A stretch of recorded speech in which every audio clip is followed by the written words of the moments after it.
పెళ్ళైన ఆడవాళ్ళందరికీ ఓ విన్నపం.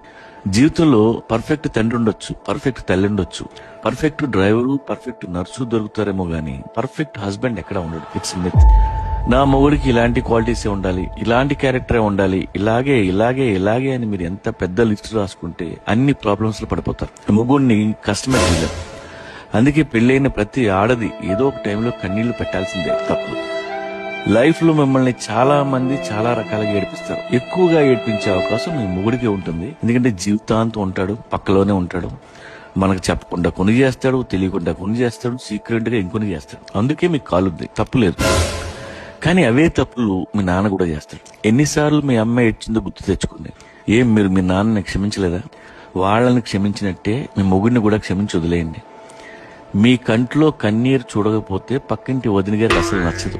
ఆవిడ చెప్పే మాటలు విని అనవసరంగా మూడుతో గొడవపడద్దు. పోనీ ఆవిడ మొగుడు ఏమన్నా శ్రీరామచంద్రుడా? కాదే. అందరి పెళ్లాల కంటే ఎక్కువ ఏడ్చింది రాముడి పెళ్ళమే. మొగుడు ఎంత గొప్పడైతే భార్యకి అన్ని కన్నీళ్లు వస్తాయి. ప్రతి దేవుడు వాళ్ళ భార్యని నేర్పించిన వాళ్లే. పెళ్ళాం కంట తడిపెట్టించిన ఒక్క దేవుడి పేరు చెప్పండి. మొగుడు వల్ల కొంత ఏడుస్తారు, వేరే ఆడదాని వల్ల ఇంకొంత ఏడుస్తారు. మీకు ఏడవడం వచ్చని తెలిస్తే అందరూ మిమ్మల్ని ఏడిపిస్తారు. అవసరం. అందుకే మీరు సుఖంగా ఉన్నట్టు దయచేసి ఏ పిన్ని గారికి చెప్పొద్దు. కనిపించినప్పుడల్లా కష్టాలు చెప్పండి. అమ్మయ్య, దీని జీవితం కూడా నాలాగే సంకనాథం స్వామి, అది చాలు. పెళ్ళైన ఆడవాళ్ళందరికీ ఓ విన్నపం. జీవితం